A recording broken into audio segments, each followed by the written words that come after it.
శ్రీగురుభ్యో నమః. హరి ఓం నమః. శ్రీమహాగణాధిపతయే నమః. శ్రీమహాసరస్వత్యై నమః. శ్రీగురుభ్యో నమః. హరి ఓం నమః.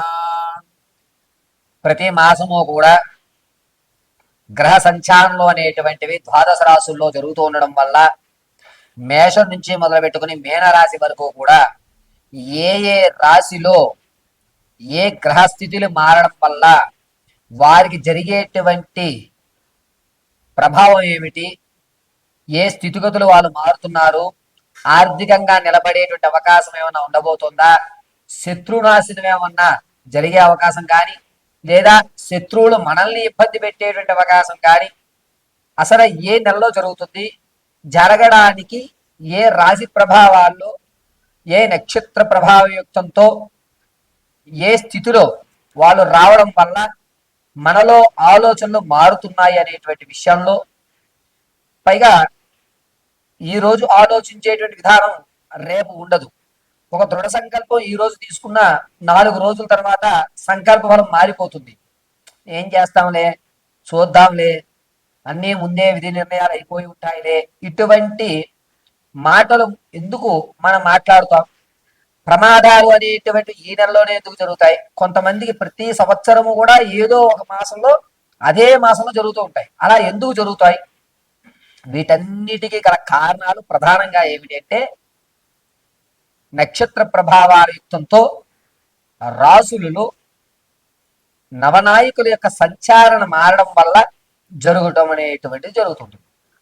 పౌర్ణమి అమావాస్య వ్యవస్థతోటి గ్రహణాల యొక్క స్థితిగతులు అనుసరించుకుని ఈ నవగ్రహాలు స్థానాలు మారడం వల్ల మన యొక్క జాతకంలో అనేకమైనటువంటి మార్పులు జరిగి మనం అనుకున్నటువంటి అచీవ్మెంట్ అవ్వడం, చివరి వరకు ధనం వస్తుంది అనుకుని చివరి మూమెంట్లో రాకపోవడం, వివాహం అవ్వడానికి అన్ని ఏర్పాట్లు చేసుకున్న తర్వాత ఏదో ఒక ఇబ్బందితో దూరం అవ్వడం, ఈ నెల నేను కన్ఫామ్ అయ్యాను పర్వాలేదు అనుకున్నప్పుడు అది మళ్ళా ఇబ్బంది పెట్టడం, ఎంత ప్రయత్నించినా ఉద్యోగ ప్రాప్తి కలగకపోవడం, ఎంతసేపటికి కూడా అందరూ బాగానే ఉన్నారు, నా యొక్క జాతకంలోని ఇబ్బందిగా ఉంది, నేనొక్కడిని మాత్రమే సమాజానికి వ్యతిరేకంగా ఉన్నాను అనేటువంటి ఆలోచనలు రావడం, వీటన్నిటికీ గల కారణాలు ఏమిటంటే నవనాయకుల యొక్క స్థితిగతులు ఆధారం.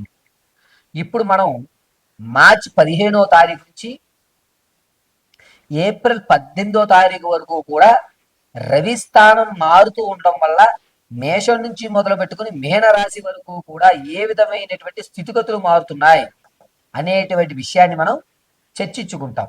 ఏ విధంగా వీరు ఆర్థికంగా కానీ లేదా వీరి ఆలోచన విధానంలో ఏమైనా మార్చుకోవాలా, ఈ నెల నుంచి వచ్చేటువంటి నెల వరకు కూడా వీరి యొక్క ఆలోచన యుక్తం మారడానికి ఏ విధమైన రెమెడీస్ చేసుకోవాలి, అదేవిధంగా కోర్టు సంబంధితం కానీ భార్యాభర్తల మధ్య చికాకులు కానీ లేకపోతే విద్యలో ఉన్నతమైన స్థితిగతులు పొందడం కానీ మీరు అనుకున్నటువంటి రంగంలో అనుకున్న విధంగా మీ యొక్క విజయకేతనం ఎగరవేయడానికి అనుకూల వాతావరణాలు ఎప్పుడు కలుగుతాయి, వీటన్నిటినీ మనం చాలా క్షుప్తంగా చాలా ఈజీగా మనం ఈ వీడియోస్ నుంచి తెలుసుకుంటాం. ఎక్కడి నుంచి? మేషం నుంచి మొదలు పెట్టుకుని మీనరాశి వరకు కూడా రవి సంచరించడం వల్ల జరిగేటువంటి స్థితిగతులు. అందరిలాగే ద్వాదశంలో రవి, అష్టమంలో రవి, రవిస్థానం గురుడు వక్రీభవిస్తూ 8వ ఇంటి నుంచి 11వ ఇంటికి చూస్తోంది. ఇలాగా మనం వివరించామనుకోండి, మీరు అర్థం చేసుకునేటువంటి స్థితులు కొంతమందికి ఉంటాయి, అర్థం కాని వారు కొంతమంది ఉంటారు. కాబట్టి రవిస్థానం మారుతూ ఉండడం వల్ల మేషం నుంచి మీనం వరకు ఏ ఏ ఫలితాలు జరగబోతున్నాయి అనేది మనం అత్యంత క్లియర్గా ఇప్పుడు మీకు వివరించి చెప్పడం జరుగుతుంది. ఈ రవి సంక్రమణ జరగడం అనేటువంటి దాని వల్ల జరిగేటువంటి ప్రభావాలు కేవలం గోచార రీత్యా మాత్రమే తెలియజేస్తున్నాను. ఇది గుర్తుపెట్టుకోండి, నేను తెలియజేసేది కేవలం గోచార రీత్యా మాత్రమే, వ్యక్తిగతంగా కాదు.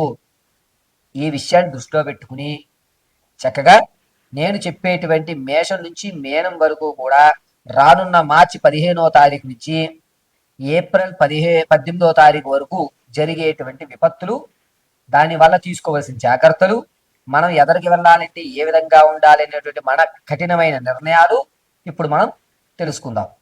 తదుపరి మకర రాశి. మకర రాశి వారికి మార్చి 17వ తారీఖు నుంచి ఏప్రిల్ 18 వరకు కూడా ఆర్థికంగా కొన్ని ఇబ్బందులు అయితే గోచరిస్తున్నాయి. మీ వరకు మీ ఆలోచన ఎంత కరెక్ట్ గా ఉన్నా ఎదుటి వ్యక్తి మిమ్మల్ని తప్పుదారిలో ఆలోచించుకుని మీ యొక్క ఆర్థిక స్థితిని మార్చేటువంటి అవకాశం ఏర్పడుతుంది. మీ ఆలోచన ఎదుటి వారికి మీరు ఎప్పుడైతే తెలియజేస్తున్నారో అందులో తనకు ఎంతవరకు లాభం చేకూరుతుందని ఆలోచించి మీ యొక్క ఆర్థిక స్థాయిని మీ యొక్క ఆర్థిక స్థితిని మార్చేటువంటి అవకాశం శత్రువుల పరంగా ఎక్కువ అవుతుంది. పైగా మకర రాశి వారికి విందు వినోదాల్లో ఎక్కువగా పాల్గొంటారు. సేవింగ్స్ నుంచి కూడా ధనాన్ని ఖర్చు పెట్టే అవకాశం ఏర్పడుతుంది. బంగారు ఆభరణాలు కొనుగోలు విషయంలో చాలా జాగ్రత్తగా ఉంటారు. ఖచ్చితంగా ఈ నెలలో స్థలాన్ని కొనే అవకాశం ఏర్పడుతుంది. విద్యార్థులకు జ్ఞాపక శక్తి పెరుగుతుంది. నిరుద్యోగులకు ఉద్యోగ ప్రాప్తి కలిగేటువంటి అవకాశం ఈ నెలలో ఎక్కడా గోచరించడం లేదు. స్టాక్ మార్కెట్లో ధనం విషయంలో కొంచెం జాగ్రత్తగా ఉండాలి. ఈ మకర రాశి వారు విందు వినోదాల్లో ఎక్కువ శాతం పాల్గొనడం వల్ల మీకంటూ ఒక ప్రత్యేకమైనటువంటి గుర్తింపుని తగ్గించుకుంటున్నారు మీరే. సంగీత సాహిత్య సినీ కళా పరిశ్రమలో ఉన్న వారికి మాత్రం కాస్త ఓరట కలిగేటువంటి అవకాశం లభిస్తోంది. మీకంటూ ఒక ప్రత్యేకమైన గుర్తింపు ఏర్పడుతుంది. తాత ముత్తాతల నుంచి ఆర్థికపరంగా లాభపడేటువంటి అవకాశం ఎక్కువగా గోచరిస్తోంది. అంతేకాకుండా ఈ మకర రాశి వారు మార్చి 18వ తారీఖు నుంచి ఏప్రిల్ 3వ తారీఖు వరకు కూడా ప్రమాదాలు జరిగేటువంటి అవకాశం ఎక్కువ లభిస్తుంది. కాబట్టి ప్రమాదాలు ప్రయాణాలు వీటి అగ్నికి కొంచెం దూరంగా ఉండడం చాలా మంచిది. మీకు మీరే స్వయంకృత అపరాధం వల్ల ప్రమాదాలు కొని తెచ్చుకుంటున్నారు. ఆ పని చేయకరా ఇబ్బంది పడతారని చెప్పడం, అయినా సరే ఆ పని మీరు చేయడం, దానివల్ల లేనిపోని ఇబ్బందులు తెచ్చుకోవడం ఖచ్చితంగా జరుగుతుంది.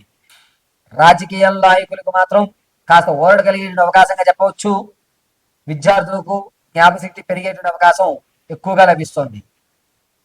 సంతానం కొరకు ఎవరైతే చూస్తున్నారో ఈ నెలలో సంతాన యోగ్యానికి అవకాశం లేదు. వివాహం కొరకు ఆ ప్రయత్నాలు మాత్రం ఈ నెలలో ప్రారంభం చేసుకోవడం చాలా మంచిది. మీరు నిత్యము కూడా సుబ్రహ్మణ్య స్వామి అష్టోత్తరం కానీ సుబ్రహ్మణ్య స్వామి మూలమంత్ర జపం చేసుకోవడం అత్యంత శుభశీకరంగా ఉంటుంది.